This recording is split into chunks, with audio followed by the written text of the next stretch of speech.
નમસ્કાર મિત્રો, market move સાથે હું સંજય દવે. દર શનિવારે આપણે માર્કેટની વાત સાથે મળતા હોઈએ છીએ.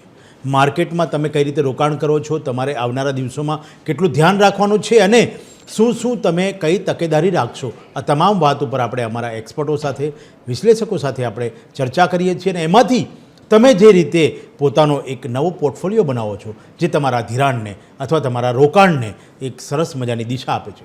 માર્કેટ મૂવ્સની અંદર આપણે અનેક વખત વાત કરીએ છીએ. બિહારની ચૂંટણીમાં જે રીતે એનડીએ સરકારની જીત થઈ, એની અસર શું માર્કેટની અંદર થશે, આવનારા દિવસોમાં માર્કેટ કેવું રહેશે, એસઆઈપીમાં કઈ એસઆઈપીમાં રોકાણ કરવા જેવું છે, કયા ઇટીએફમાં રોકાણ કરવા જેવું છે, કયા ઇસ્યુ એટલે કહેવાય કે કયા આઈપીઓ ફેક અને કયા આઈપીઓમાં રોકાણ કરવું જોઈએ, આ તમામ બાબતોની ચર્ચા આપણે કરીશું આપણા વિશ્લેષકો સાથે. આપણે દર શનિવારે મળીએ છીએ, તમારા કોલ પણ આવે છે, તમારા કોલની અંદર પણ અમે સલાહ આપીએ છીએ. માર્કેટ મૂવ્સ માર્કેટનો એક એવો પ્રોગ્રામ છે જે તમને સાચી દિશા, સાચી સલાહ અને સાચું સૂચન કરે છે. તમે પણ માર્કેટ મૂવ્સની અંદર કોલ કરી શકો છો. તમારે જો કોઈ મૂંઝવતો પ્રશ્ન હોય, માર્કેટની અંદર રોકાણ કરવાનું, ક્યાં કરવાનું, કેવી રીતે કરવાનું, અથવા તો તમે લીધેલા શેરનું અત્યારે શું સ્ટેટસ છે, એ તમામ વાતો વિશે જો તમારે જાણકારી મેળવવી હોય તો અમને કોલ કરી શકો છો. માર્કેટ મૂવ્સમાં જે રીતે અમે તમને સલાહ આપીએ છીએ, સૂચન આપીએ છીએ, અથવા તો તમને જે માહિતી આપીએ છીએ એ અમારા એક્સપર્ટો અને વિશ્લેષકો જે પોતાના એક અનુભવ દ્વારા આપને આપતા હોય છે અને એને લઈને અમે તમારી સાથે ચર્ચા કરીએ છીએ. આજે પણ અમારા એવા વિશ્લેષકો અને એક્સપર્ટ અમારી સાથે જોડાશે અને એ પણ તમને સલાહ આપશે. માર્કેટની અંદર જે રીતે તમે રોકાણ કરો છો, તમારા રોકાણનું વળતર તમને મેળવવા માટે તેને સવાલ થતો હોય તો એ સવાલનો જવાબ અમારા એક્સપર્ટ અને વિશ્લેષકો પણ આપતા હોય છે અને સાથે તમારી તકેદારી, તમારા રોકાણનું એક બેલેન્સ જાળવે છે. જોઈએ આજના માર્કેટ મૂવ્સમાં અમારા એક્સપર્ટ, અમારા માર્કેટ વિશ્લેષક ભરતભાઈ પંચાલ, આપનું સ્વાગત છે. ભરતભાઈ મારો અવાજ આવે છે? ભરતભાઈ હા આવે છે. નમસ્કાર સિદ્ધાર્થભાઈ, આપનું પણ સ્વાગત છે. સિદ્ધાર્થભાઈ, આપને મારો અવાજ આવે છે? જી સિદ્ધાર્થભાઈ, ભરતભાઈ આપનું સ્વાગત છે. અને આપણે માર્કેટની વાત આગળ વધારતા પહેલાં ગત સપ્તાહમાં કેવું રહ્યું, આવનારું સપ્તાહ કેવું રહેશે, સાથે બિહારમાં જે રીતે એનડીએની જીત જે મેળવી, એ જીતની અસર માર્કેટની ઉપર કેવી રીતે રહેશે, કેટલી રહેશે અને એમાં શું રોકાણ કરવા ધ્યાન રાખવું જોઈએ, એના પણ વિશે વાત કરીશું. ભરતભાઈ, શું કહેશો, ગત સપ્તાહ કેવું રહ્યું, આવનારું સપ્તાહ કેવું રહેશે? જો ગત સપ્તાહ તો શેર બજારમાં જબરદસ્ત તેજીનું રહ્યું છે. ખૂબ સારી તેજી આપણને જોવા મળી છે. નીચા મથાળે રોકાણકારોની હોય કે તેજીવાળા ઓપરેટરોની હોય, સ્થાનિક નાણાં સંસ્થાઓની હોય, મ્યુચ્યુઅલ ફંડોની હોય, ઘણું બધું નવું બાઇંગ આપણને જોવા મળ્યું અને ઓલમોસ્ટ તમામ સેક્ટરના શેરોમાં આપણને નવું બાઇંગ જોવા મળ્યું. એને કારણે વીક ટુ વીક જોઈએ ને તો સેન્સેક્સમાં 1346 પોઈન્ટનો ઉછાળો જોવા મળ્યો, નિફ્ટીમાં 418 પોઈન્ટનો ઉછાળો જોવા મળ્યો છે, બેંક નિફ્ટીમાં 641 પોઈન્ટનો ઉછાળો જોવા મળ્યો છે. મિડ કેપ, સ્મોલ કેપ તમામ ઇન્ડેક્સ પ્લસ આવ્યા છે. એટલે માર્કેટમાં તેજીનો મૂવ છે, તેજીનો મોમેન્ટમ છે. ઘણા બધા ફેક્ટર્સ આવ્યા છે જેને કારણે બજારમાં આપણને એક નવું વિશ્વાસનું વાતાવરણ ઊભું થયું છે. ખાસ કરીને તમે બિહાર ઇલેક્શનની વાત કરી તો બિહારની ચૂંટણી આમ સામાન્ય સંજોગોમાં જ્યારે ચૂંટણીના પરિણામો આવ્યા ત્યારે શરૂઆતમાં એની કોઈ અસર જોવા નહોતી મળી, પણ જેને કહેવાય કે એનડીએ 200ની પાર નીકળીને જે એક પોલિટિકલ સ્ટેબિલિટી ઊભી થઈને એક નવા વિશ્વાસનું વાતાવરણ રાજકારણમાં જોવા મળ્યું, એને કારણે લગભગ શુક્રવારે જ્યારે બજાર બંધ થવાનું હતું એના છેલ્લા 1 કલાકમાં નવું બાઇંગ આવ્યું, ઓલ રાઉન્ડ બાઇંગ આવ્યું અને માર્કેટે આખો યુ ટર્ન લીધો અને બજાર જેને કહેવાય કે 668 પોઈન્ટની રિકવરી શુક્રવારે આપણને જોવા મળી નીચા મથાળેથી. એટલે 600 થી વધુ પોઈન્ટની રિકવરી, નિફ્ટીમાં પણ 200 પોઈન્ટની રિકવરી આપણને જોવા મળી. એટલે નવું બાઇંગ કેટલું બધું આવ્યું હશે કે છેલ્લા કલાકમાં માર્કેટે યુ ટર્ન લઈ લીધો છે. બીજી તરફ વાત જોવા જઈએ તો ફોરેન સ્ટોક માર્કેટ હોય કે European stock market, Asian stock market, તમામ માર્કેટોમાં નરમાઈ હતી. એટલી બધી તેજી જોવા નથી મળી, પણ ભારતીય શેર બજારે અત્યારે આઉટ પરફોર્મ કરી અને માર્કેટને એક નવો દિશા આપી છે.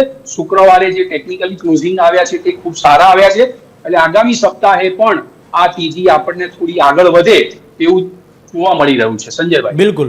સિદ્ધાર્થભાઈ, જે રીતે વાત કરી ભરતભાઈએ, એ રીતે બિહાર ઇલેક્શનની કોઈ અસર અથવા તો તેને લઈને રોકાણકારોને શું ધ્યાન રાખવું જોઈએ અથવા તો માર્કેટની અંદર એની કેવી અસર જોવા મળશે? અ, લાંબા ગાળે સ્ટોક માર્કેટમાં એક સ્ટેબિલિટીનો પવન ફૂંકાશે, કારણ કે ગવર્મેન્ટની પોલિસી એક સ્ટેબલ રહે, અને જ્યારે આવી રીતના ચૂંટણીના રિઝલ્ટ આવતા હોય છે તો એક વિશ્વાસ વધતો હોય છે કે ભાઈ બહુ પોલિસી ચેન્જીસ નહીં થાય. એટલે જે મેન્યુફેક્ચરર હોય છે, બિઝનેસમેન હોય છે, ઇન્ડસ્ટ્રી હોય છે, તો એમનો ગુડ ગવર્નન્સમાં કોન્ફિડન્સ વધતો હોય છે. અને જ્યારે કોન્ફિડન્સ વધે ત્યારે એ લોકો કેપિટલ ઇન્વેસ્ટમેન્ટ કરે, મૂડી રોકાણ કરે. મૂડી રોકાણ કરે એટલે અર્થતંત્રનું પૈડું ફરે. એટલે ઓવરઓલ જોવા જઈએ તો આ એક પોઝિટિવ ઇમ્પેક્ટ કહેવાય કે બહુ રીશફલિંગ ના થાય, અને જેમને ક્લીન મેજોરિટી આવતી હોય એટલે એમાં પોલિસી હર્ડલ્સ ના આવતા હોય. કે ઘણી વાર સરકારમાં આપણે જો પોલિસીઓ ચેન્જ થઈ જતી હોય તો જ્યારે મેજોરિટી હોલ્ડિંગ થતું હોય તો આ પોલિસી ચેન્જીસના પ્રશ્નો રહેતા નથી, અને જે અધિકારીઓ છે એમને ક્લિયર કટ ડાયરેક્શન મળતું હોય. અને ડબલ એન્જિન થયું એટલે કેન્દ્રમાં પણ સેમ છે અને રાજ્ય સરકારમાં પણ સેમ છે. એટલે જે બિહારનો વિકાસ થવો જોઈએ, યુપી બિહાર છે હાઈલી પોપ્યુલેટેડ એરિયા છે, કન્ઝમ્પશન ડ્રિવન સ્ટેટ છે. એટલે ત્યાં જેટલું લોકોની આવક વધશે એટલું કન્ઝમ્પશન વધશે, જેટલું કન્ઝમ્પશન વધશે એટલી ઇન્ડસ્ટ્રી આગળ વધશે. અને હજી પણ એ લોકોની એવરેજ માથાદીઠ આવક બીજા રાજ્યો કરતા ઓછી છે, ગુજરાત કરતા ઓછી છે, વસ્તી વધારે છે. એટલે ઇકોનોમી, ઇન્ડિયન ઇકોનોમી આનાથી અપવર્ડ અપટિક થશે, પોઝિટિવ ટ્રેન્ડમાં જશે. જી બિલકુલ. ભરતભાઈ, જે રીતે આપણે ગત સપ્તાહની વાત કરી અને શુક્રવારના ક્લોઝિંગની વાત કરી, સાથે આવનારું સપ્તાહ સોમવારથી માર્કેટની ચાલ કેવી રહેશે અને શું શું ધ્યાન રાખવું જોઈએ, જે રીતે કહી શકાય કે નવા અલગ અલગ ઇસ્યુ, એટલે કે જેવા અલગ અલગ આઈપીઓ આવી રહ્યા છે, એને લઈને શું કહી શકાય? જો સંજયભાઈ, બેઝિકલી માર્કેટમાં આજે તેજીનો ટ્રેન્ડ જોવા મળ્યો છે, તો ઇન્ડિયન સ્ટોક માર્કેટના પોતાના નવા તેજીના કારણો સર્જાયા છે બીતેલા સપ્તાહે. જેમ કે રિટેલ મહેંગાઈ દર, આપણો મોંઘવારીનો દર આવ્યો, એ 0.25% આવ્યો, રેકોર્ડ લો. 20 વર્ષની નીચી સપાટીએ રિટેલ ઇન્ફ્લેશન રહ્યું છે. બીજી તરફ જથ્થાબંધ ફુગાવાનો જે દર આવ્યો, મોંઘવારીનો દર આવ્યો જથ્થાબંધ, એ પણ સમજો કે 1.21% માઇનસ આવ્યો છે, એ પણ રેકોર્ડ લો આવ્યો છે. એટલે આ જે ફેક્ટર્સ છે, વ્યાજના જે મોંઘવારી દર ઘટીને આવ્યો છે, તો હવે જ્યારે ડિસેમ્બરમાં આરબીઆઈની જે ક્રેડિટ પોલિસીની મીટિંગ મળવાની છે, મોનિટરી પોલિસીનું રિવ્યુ થવાનું છે, તો રેપો રેટમાં ફરીથી 25 બેસિસ પોઈન્ટનો કટ આવવાની એક આશા જાગી છે. કારણ કે મોંઘવારીનો જે દર છે એ આરબીઆઈના લક્ષ્યના અનુમાન કરતા કંઈ નીચે છે. એટલે આરબીઆઈ આ વખતે રેપો રેટમાં 25 બેસિસ પોઈન્ટનો ઘટાડો કરે તેવી એક શક્યતા છે. એને કારણે જ ભારતીય સ્ટોક માર્કેટમાં આપણને સારી તેજીનો મૂવમેન્ટ બીતેલા સપ્તાહે જોવા મળ્યો છે, અને આ ટ્રેન્ડ જે છે એ આગામી સપ્તાહે પણ જોવા મળશે. કારણ જો બે વસ્તુ છે, એક એફઆઈઆઈ નું સેલિંગ પ્રેશર ચાલુ રહ્યું છે, એ નેગેટિવ ફેક્ટર છે આપણા માટે. બિલકુલ. પણ આપણી જે આર્થિક સ્થિતિ મજબૂત થઈ રહી છે, જીડીપી મજબૂત થઈ રહ્યો છે, ટ્રમ્પની ટેરિફ નીતિ, ટ્રેડ વોરની સ્થિતિ હોવા છતાં પણ ભારત પ્રગતિ કરી રહ્યું છે. જીએસટી રિફોર્મ કરીને પ્રજાને એમણે મોદી સરકારે જે રાહત આપી અને ટ્રમ્પના ટેરિફની કોઈ અસર થવા દીધી નથી. આપણું વેચાણ કેટલું બધું વધી ગયું, તમામ સેક્ટર્સમાં વેચાણ વધ્યા દિવાળીમાં. એટલે એક અર્થતંત્રને એક નવો જોમ એમણે આપ્યો છે. એટલે ઇકોનોમીની દ્રષ્ટિએ જોઈએ તો ઇન્ડિયન ઇકોનોમી સ્ટ્રોંગ થઈ રહી છે. જેમ કે ટ્રમ્પે ઘણા બધા સ્ટેટમેન્ટ પણ કર્યા હતા કે કચરામાં ડબલામાં ફેંકી દેવા જેવી ઇકોનોમી છે, આમ છે, બધું ગયું, ઘણું બધું કહ્યું, પણ ભારતીય ઇકોનોમી ખૂબ સારી છે. બીજું, અમેરિકાની જ રેટિંગ એજન્સી, વૈશ્વિક રેટિંગ એજન્સી મૂડીઝ છે, એણે ભારતના જીડીપી ગ્રોથનો અંદાજ બરકરાર રાખ્યો છે, યથાવત રાખ્યો છે. એ શું બતાવે છે કે ઇન્ડિયન ઇકોનોમી પ્રત્યે એમનો એક નવો વિશ્વાસ પ્રસ્થાપિત છે અને રહ્યો છે. એમણે દર ઘટાડ્યો નથી. એટલે આ સંજોગોમાં જોવા જઈએ તો ભારતીય શેર બજારમાં તેજીનો માહોલ છે. એટલે ઘણા બધા ઇનર કારણો છે, એને કારણે આપણને એક નવા વિશ્વાસનું વાતાવરણ જોવા મળ્યું છે. સંજયભાઈ. જી બિલકુલ. સિદ્ધાર્થભાઈ, જે રીતે ફ્રી સ્કીમ્સના કારણે ભારતીય રૂપિયો ઘટી રહ્યો છે, એ શું છે આખી, અને ક્યાં સુધી આ પરિસ્થિતિ જોવા મળે? હવે જે ઇન્ડિયન રૂપી સાથે ડેપ્રિસિએશન થઈ રહ્યું છે ને, તો મને એવું લાગે છે કે વૈશ્વિક પરિબળોમાં આવું નવું ઘટાડાનો ટ્રેન્ડ ચાલુ રહેશે, કારણ કે હજી આપણે એવો સુપર ઇકોનોમિક પાવર બન્યા નથી. પરંતુ આપણને જેટલો રૂપિયો ડેપ્રિશિએટ થાય તો જે એક્સપોર્ટ કરતા હોય ને, જે કંપનીઓ એક્સપોર્ટ ઓરિએન્ટેડ છે એમને ફાયદો થાય, કારણ કે એમનો નફો વધે, એમને ઇન્કમ થવાની છે. પરંતુ સાથે આપણા ફિસ્કલ ડેફિસિટ કે નાણાકીય ખાધને પ્રશ્ન એ થાય કે રૂપિયો ઘટે ને એટલે ઇમ્પોર્ટ મોંઘો થાય, એટલે જે આપણે પેટ્રોલિયમ અને ગોલ્ડનો ઇમ્પોર્ટ કરીએ છીએ એનો આપણને માંગ પડે. હવે પેટ્રોલિયમમાં તો આપણને ડિસ્કાઉન્ટ તો મળે છે એટલે બહુ એની અસર ના થાય, પરંતુ ગોલ્ડ આપણે મોંઘા ભાવે ખરીદવું પડે એટલે દેશની ઇકોનોમી દેશની બેલેન્સ શીટ ઉપર અસર પડે. પરંતુ આપણે જે એમએસએમઈ છે, એક્સપોર્ટ ઓરિએન્ટેડ યુનિટ છે, એમને ફાયદો થાય, રૂપિયો જેટલો ઘસાય એટલો. હવે ક્યારે સ્ટેબલ થશે એની વાત કરીએ તો લોંગ ટર્મ પર્સપેક્ટિવથી કહું કે આપણા ભારતીય અર્થતંત્ર કેટલું બધું મજબૂત છે. હમણાં 4-5 આઈપીઓ આવ્યા એટલે આપણા દર્શકોને એમાં વધારે રસ. તો પેલા ફિઝિક્સ વાળાનો આઈપીઓ આવ્યો, હવે એડટેક કંપની છે એનો આઈપીઓ આવ્યો, અને આપણા દેશમાં ભવિષ્યમાં મેન્યુફેક્ચરિંગ સેક્ટર કેટલું સ્ટ્રોંગ બનશે એનું ઉદાહરણ છે. કારણ કે જે લોકો સાયન્સ લેતા હોય, ફિઝિક્સ લેતા હોય, એટલે એન્જિનિયરિંગમાં હોય, મેથેમેટિક્સમાં હોય, તો એ એન્જિનિયરિંગ એમમાં કામ લાગતું હોય. એટલે આપણા જે એન્જિનિયરિંગ યુનિટો છે તો એમને જ્યારે કુશળ માનવબળ મળશે, સ્કિલ મેન પાવર મળશે, તો એના લીધે દેશનો મેન્યુફેક્ચરિંગ આગળ વધે. અને આમાં જે વિદ્યાર્થીઓ છે નાના નાના ગામડાથી પણ ઓનલાઈન ભણી શકે છે. એટલે છેવાડાના માનવીઓને જ્યારે ટ્રેનિંગ મળશે એટલે લાંબા ગાળે એન્જિનિયરિંગ સેક્ટરમાં આપણને પોઝિટિવ ટ્રેન્ડ જોવા મળે, કારણ કે સ્કિલ મેન પાવર મળે છે. બીજો એક આઈપીઓ આવ્યો છે ટેકનો ઇન્ડિયનનો. તો જે ઓટોમોબાઈલ સેક્ટર છે ને, એમાં તમને કહું દર્શકોને કે એ અમેરિકાની કંપની હતી એમએનસી, અને એમનું એક યુનિટ, એક સબસિડરી કંપની ભારતમાં હતી જેનું નામ ટેકનો ક્લીન એર હતું. હવે એ લોકો આઈપીઓ લાયા છે. એ આઈપીઓ લાયા છે એટલાનો મતલબ એવો થયો કે યુએસ વાળાને પણ ભારત ઉપર ફૂલ કોન્ફિડન્સ છે કે ભારતમાં રોકાણ કરીશું, ભારતની કંપની હશે ઓટોમોબાઈલના. હવે એ લોકો ભારતમાં ઓટોમોબાઈલના કોમ્પોનન્ટ બનાવી અને અમેરિકામાં વેચશે, યુરોપમાં વેચશે. એટલે ગંગા ઊંધી વહે છે કે એક બાજુ એના પ્રમુખ એમ કે ભાઈ ટેરિફ નાખો, માલ બંધ કરો, અને એની કંપનીઓ જ અહીંયા વિશ્વાસ સંપાદન કરી રહી છે. એટલે ટેકનો ક્લીન એરમાં પણ એક આઈપીઓ આવી રહ્યો છે જે ઓટોમોબાઈલમાં છે. અને જેવી રીતે મારુતિ સુઝુકીની ગાડીઓ એક્સપોર્ટ થાય છે એવી રીતે એન્જિનિયરિંગના કોમ્પોનન્ટ એક્સપોર્ટ થશે. એટલે બહુ પોઝિટિવ બાબત આપણે કહી શકાય. સાથે સાથે બીજો એક એગ્રીકલ્ચરનો આઈપીઓ આવે છે, ફુજીયામા પાવર કરીને ઇન્વર્ટર બનાવે. આપણે ગામડામાં શું હોય છે, પાવરની બહુ પ્રોબ્લેમ હોય, પેલું પાવર ફ્લક્ચ્યુએશન થાય ને. અમદાવાદમાં રહેતા હોય તો ટોરેન્ટ પાવર હોય એટલે બહુ લાઇટનો ઇસ્યુ ના થાય, પરંતુ ભારતના હજી પણ મોટા ભાગના વિસ્તારોમાં વીજળીનો પ્રશ્ન છે. કોમ્પ્યુટરો બંધ થઈ જાય તો ઇન્વર્ટર યુપીએસ જોતા હોય, અને જો એ સોલારથી ચાલે તો કેવું રહે. એટલે ગવર્મેન્ટની જે સોલાર પોલિસી છે અને રિન્યુએબલ એનર્જી ઉપર ફોકસ છે, તો આ ભુજિયામાં પાવરનું કામ જ એ છે ઇન્વર્ટર બનાવવાનું. અને એમના ફાઉન્ડરો એક એન્જિનિયરિંગ ગ્રેજ્યુએટ છે, એટલે પ્રોડક્ટને સમજે છે. તો આ દિશામાં આ સેક્ટરમાં પણ વિકલ્પ તો આપણે એમાં પણ વિચારી શકીએ છીએ. બીજા 2-3 કંપનીઓનું છે જે હમણાં જ પબ્લિકમાં આવી રહી છે, પણ એ તમે કહેશો ત્યારે બીજા રાઉન્ડમાં ડિસ્કસ કરીએ. બિલકુલ બિલકુલ. તો અત્યારે આપણે વાત કરી તો સિદ્ધાર્થભાઈ, જેન્યુન આઈપીઓની ઓળખ કઈ રીતે, જે રીતે રોકાણકારો તમામ જેમ તમે વાત કરી છે કે ડમી અને ફેક હોય છે, તો જેન્યુન આઈપીઓને ઓળખવા અથવા તો એના ઉપર શું ધ્યાન રાખવું જોઈએ જે આઈપીઓ ભરતા હોય છે અથવા એમાં ઇન્વેસ્ટ કરતા હોય છે એવા લોકોએ? આજે શું પ્રોબ્લેમ છે કે આઈપીઓ પબ્લિક ઇશ્યુ આવે છે એટલે બહુ સારી બાબત છે કે આપણું દેશની ઇકોનોમી એટલી મજબૂત બનતી રહે કે બેંકમાં એફડીમાં પૈસા રોકવા એની કરતા કંપનીમાં રોકો તો નાનું સર્જન વ્યવસ્થિત રીતે થાય, આપણને એક રિટર્ન આપે. હવે આમાં શું છે, લોકો બ્રાન્ડિંગ જાહેરાત એવી કરી નાખે ને એટલે આપણે સામાન્ય પ્રજા તો ખુશ થઈ જાય. એનું પાટિયું જોયું કે આ કંપનીને તો ઓળખે છે, પણ આપણે તમે ખાલી એનું નામ ઓળખો છો, એની અંદર એક સોફાની અંદર શું છે એ તો જોવું પડે કે નહીં. એટલે 3 ક્રાઇટેરિયા એના જોવા પડે મુખ્યત્વે.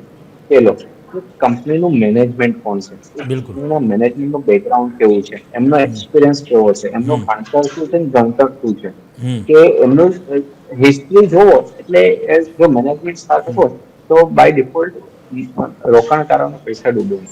બીજી બાબત જોવાની, કંપની કયા સેક્ટરમાં ઓપરેટ કરે છે, એટલે કે એમનું બિઝનેસ ઓપરેશન શામાં છે. તો એ ગ્રોઈંગ સેક્ટર સેક્ટરમાં છે કે ડાઇંગ સેક્ટરમાં છે? બિલકુલ સિદ્ધાર્થભાઈ, એક કોલર છે. સિદ્ધાર્થભાઈ, એક આપણી સાથે એક કોલર જોડાયા છે, આપણે સાંભળીએ એમનો શું સવાલ છે. જી હલો.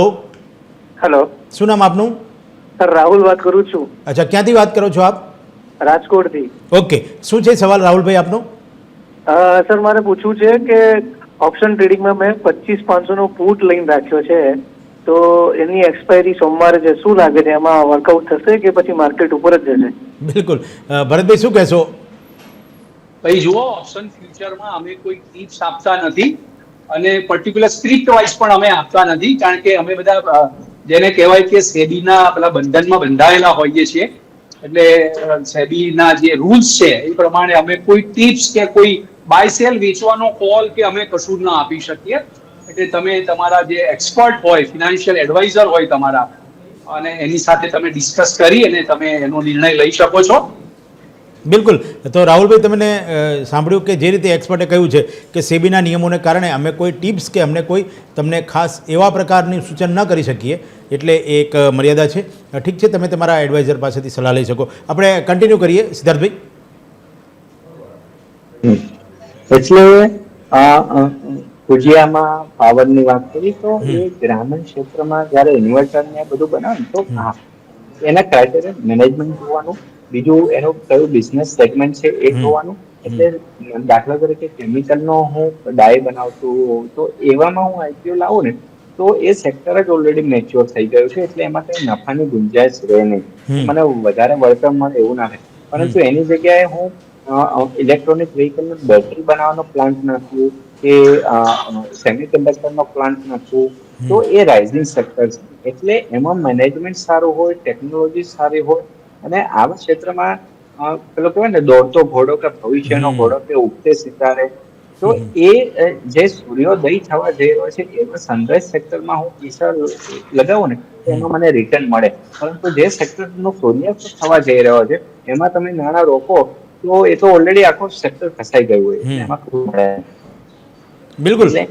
આ રીતે ઓબ્ઝર્વ કરવું પડે અને પછી એનું બેલેન્સ શીટ અને ફાઇનાન્શિયલ ત્રીજો આસ્પેક્ટ એ જોવાનું કે એની નાણાકીય પરિસ્થિતિ કેવી છે, વધારે પડતી લોન લીધી છે કે આઈપીઓ લોન ચૂકવણી કરવા કરે છે, તો એ બધાથી થોડું દૂર રહેવું જોઈએ. કે ઓફર ફોર સેલ છે કે પ્રોમોટર નફો કમાઈ ઘરે લઈ જાય છે, તો એવું નહીં. એને કેપિટલ એક્સપાન્શન કરવું છે, ધંધાનું વિસ્તરણ કરવું છે, એવી કંપનીઓમાં તમે રોકો તો આ તમે ક્રાઇટેરિયા જો મેનેજમેન્ટ કેવું છે, એનું કયા સેક્ટરમાં છે અને બિઝનેસ મોડેલ શું છે, આ તમે ધ્યાન ઉપર રાખો તો લાંબા ગાળાનું આપણને વળતર સારું એવું હેલ્ધી રોકાણ મળી શકે.